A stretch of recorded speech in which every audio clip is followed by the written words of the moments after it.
Wow, okay. Conor,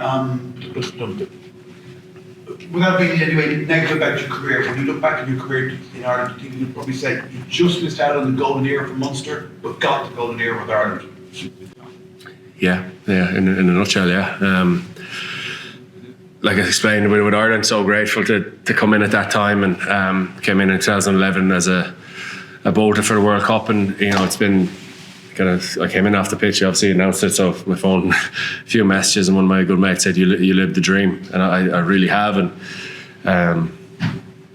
feel really proud that I've been part of this team over the years, and the coaches and the success we've had the best days of my life in a green jersey. And with Munster too, it's my home province, and we've battled over the years, and we've gotten close a few times. That'll be something that might not do. You never know this year, but so far we haven't done the European triumph, which was something I grew up wanting to do.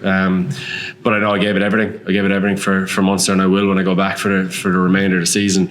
And it would be lovely to get one of those cups. But it's been. I think Pete will say the same. We've been proud of what we've done with our province, our home province, the one we grew up wanting to play for, dreaming of playing for. And I've had so many highs in a Munster jersey. I know there's in the European Cup there, but there's so many class memories I'll take with me. I presume the toughest part of your career was the neck injury. Did you fear retirement at any stage during that? And was that the toughest period of your career? Yeah, injury-wise, definitely. It was a worry, I suppose.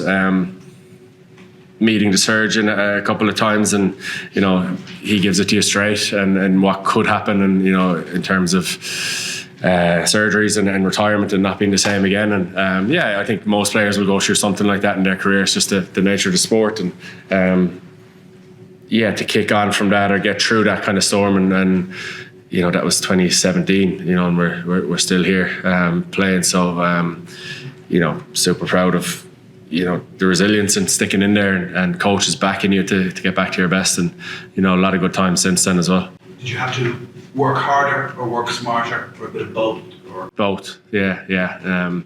Particularly the last few years, I think when you go out on a Saturday, no supporters know what age you are. You just expected to perform like a young fella. So just looking after the body and making sure you can turn up every day to train, and I've really enjoyed that process. You know what I mean? You, like, the hunger's still there, so you make sure you turn up in the right shape and ready to go, because the standard in the Irish game has gone up and up and up, and you need to stay with it, or you'll fall out pretty quickly.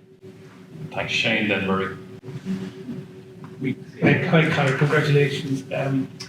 Are Munster far away, do you think? Obviously, the new era. We heard the announcement last night. Do you think they are far away from those kind of levels that you're talking about? No, I think it's we're a high quality side, a high quality organisation. We've probably just had quite a lot of disruption over the last while. When we won the URC, and that was a great foundation to build on. We went on a great run towards the end of that season, and then we failed to I suppose, build on it and become really consistent, and put in high quality performances, early in the season, and we ended up chasing ourselves quite a lot towards the end of the last couple of years. So no, I don't think. I'm in there every day, and I see the work that goes in, the people that are involved in Munster that really wanted to succeed, and there's definitely bits that we can't hide away from or shy away from that aren't good enough. But there's good people down there that are working really hard to sort that out and get Munster back to where it belongs. And it's really competing.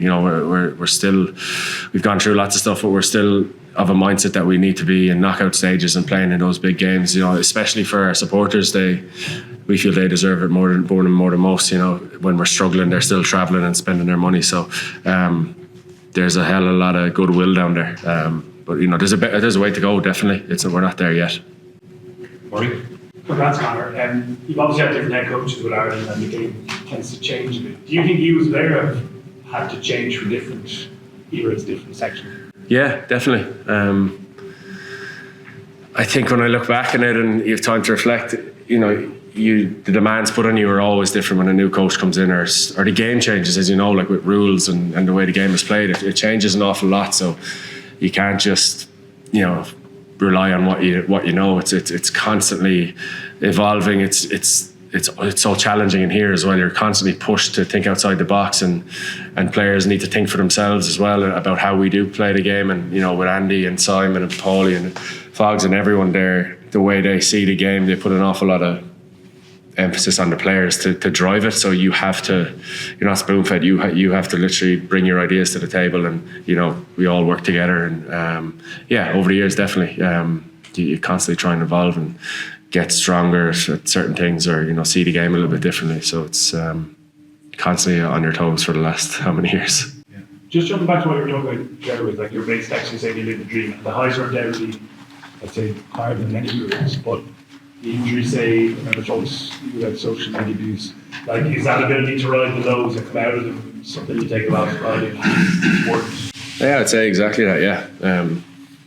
The highs are, like you said, they're incredible, and the joy and the satisfaction you feel. But I'm proud of, you know, I think I've been really lucky in terms of, like, you know, lows and injuries. I know I had the neck thing for a little while, but, like, over the whole of my career, I've been blessed with injuries, you know, and being fit. And I think that's a really important part of having a long career is presenting fit.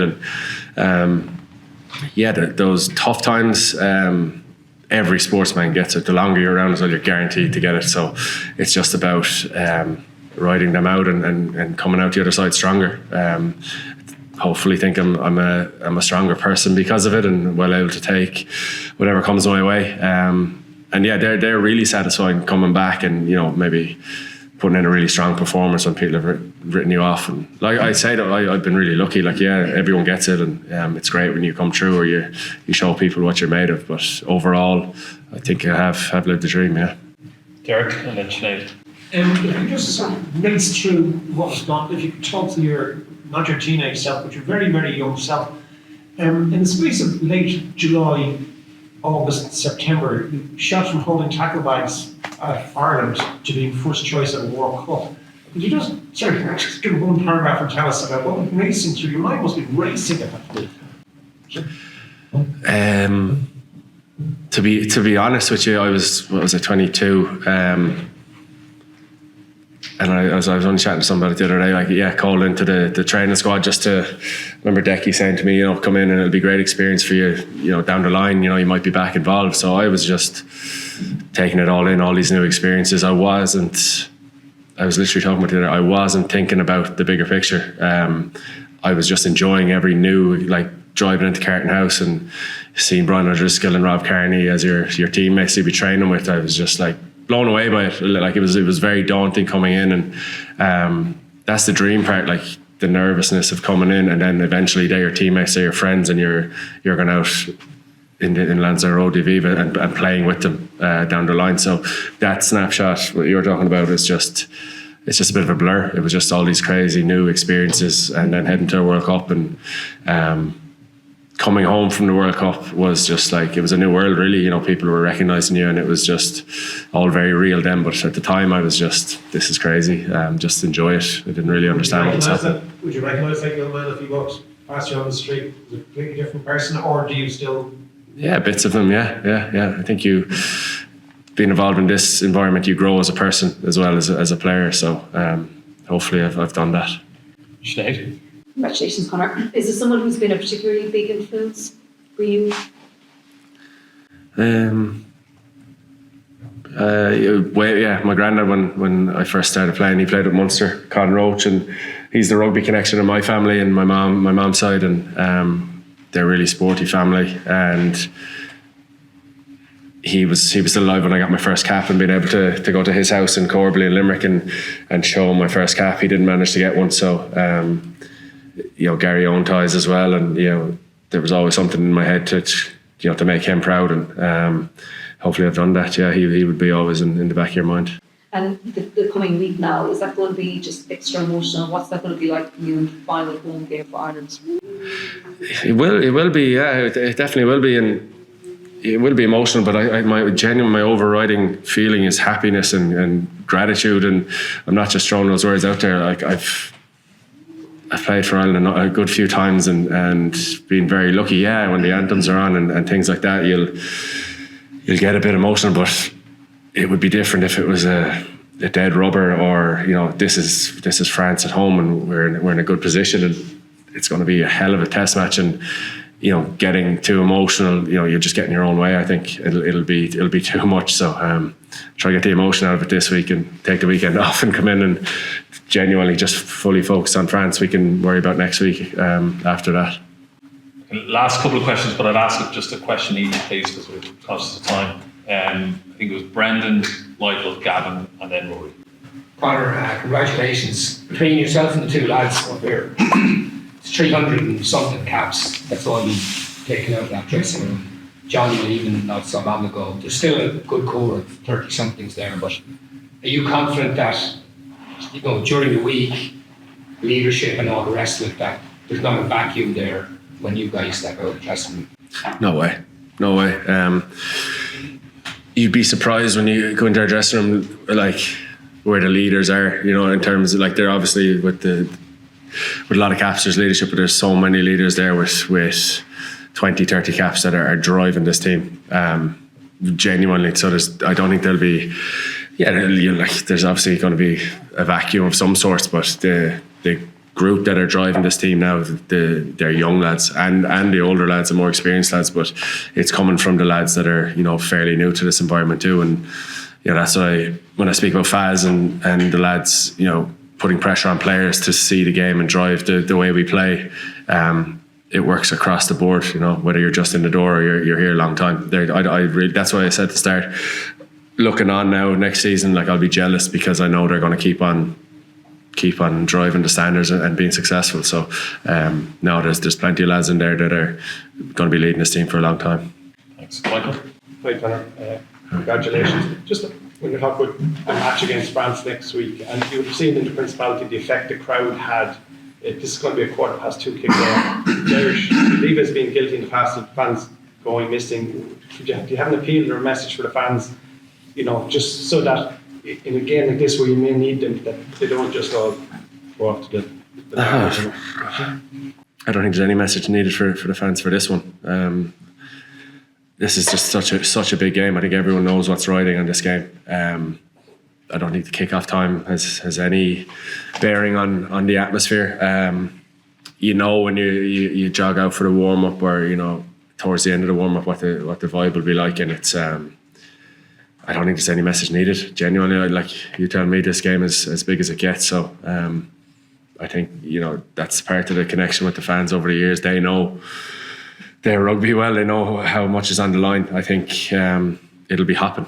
Genuinely, I think it'll be right up there. Do you know if Jerry Review has anything planned? Remember Stevie Mulrooney sang Ireland's call. Andy Farrell said he might get that kid back again. We'll chat through again next week. Probably not for Conor. It's not my gig. I just need to play. Gavin, and then finally Rory. Conor, you've had to compete with some great lions for a starting spot over the years. What's the competition with Jameson been like? Some people describe him as maybe the second best player in the world at the minute. If you can sum up the kind of rugby he's playing, what your relationship's like? Yeah, he's flying it, isn't he? He really is. Our relationship is class. No, he's a gent on and off the pitch, and it's been a pleasure working with him. Learned so much from him, the way he sees the game. He's one of those lads that talk about leading the team. And he's grown over the last 3 or 4 years into, I agree, he's one of the best players around at the minute. Unbelievably humble.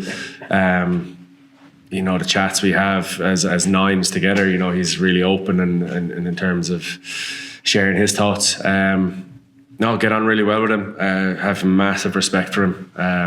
Moving over here with his family, making this place his home, and I know his family are incredibly proud of what he's doing at the minute. And he's a huge influence in the squad. And he's at times you want to play more game time, but I've been on that side of the fence too, where I've felt I'm playing well and I end up playing 70 odd minutes, and it's. I have an appreciation for it, and just to be involved with this squad and contribute is is something I'm ready to do, whether it be a few minutes or it's longer. Just being ready to, he's playing so well that when you come in, you need to be on your game too. So no, it's been great. It's been class sharing the dressing room with him.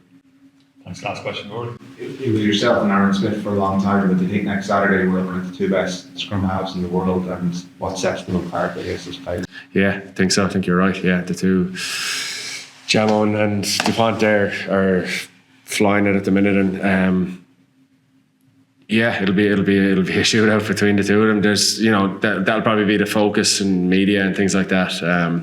I'm sure Jamson isn't thinking about that. He's fully focused on what we're trying to do, and but yeah, for the spectators, you get to see two top class nines.